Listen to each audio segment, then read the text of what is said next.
Dismayado ang ilang pageant experts at fans sa resulta ng Miss Universe 2025.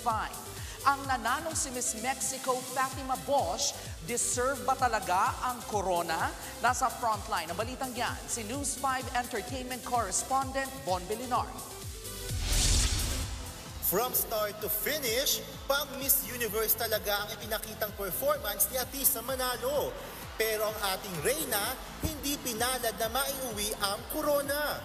Sa Impact Arena, Thailand, itinanghal na Miss Universe 2025 si Miss Mexico Fatima Bosch. First runner-up ang Thai representative na si Pravinar Singh.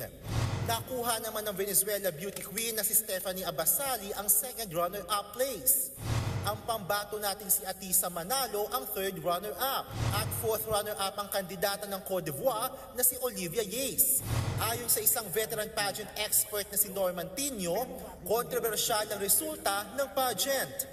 Para sa kanya, si Cote d'Ivoire ang winner at first runner-up si Atisa. Para sa akin, huwag naman sana ikagalit sa akin ng mga supporters ni Miss Mexico. Kung gusto nila manalo ang Mexico, di sana nagpadala sila ng mas convincing na winner. Kasi kung irarank ko yung mga sagot sa top 5 Q&A, si Mexico talaga yung, siya yung pinakamahina dun sa 5. Sa kabila nito, malaking bagay na raw ang placement ni Atisa. I think Atisa will use the platform, kahit sabihin natin third runner-up yan, to make sure na yung foundation niya, yung Alon Foundation, will increase awareness. With the most number of candidates, ito rin ang edisyon ng Miss Universe na naging maingay dahil sa kontrobersya. I still keep talking to everybody. Why you stand up to talk to me? Because I have a voice and it's not for everybody to talk to me. If you have a problem, you are not respecting me as a woman. What? Mama, why you stand up? Because I... Where's the gun? Security. Sa sashing ceremony nitong November 4, nagkasagutan sina Miss Mexico Fatima Bosch at Miss Universe Thailand National Director na Wat Itzaragrisil. Nauwi ito sa pag-walk out ng mga kandidata. Nag-public apology naman si Wat kalaunan. Hanggang sa mag-step in na nga ang pamunuan ng Miss Universe Organization. Pinagbawalan si Wat na makilahok pa sa mga aktibidad ng pageant.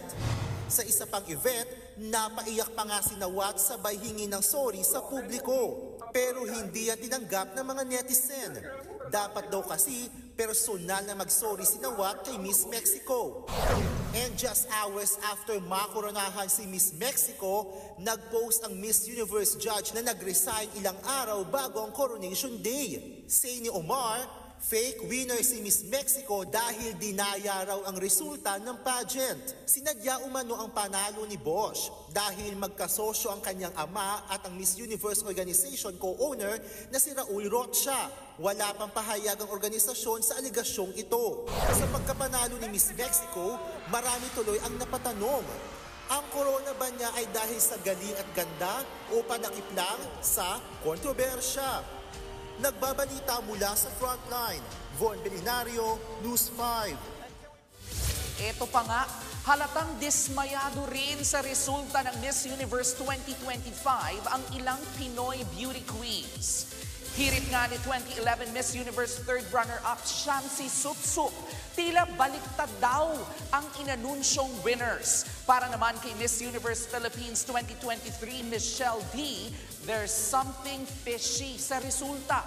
Habang ang iba pang beauty queen, love and support naman ang mensahe para kay Atisa.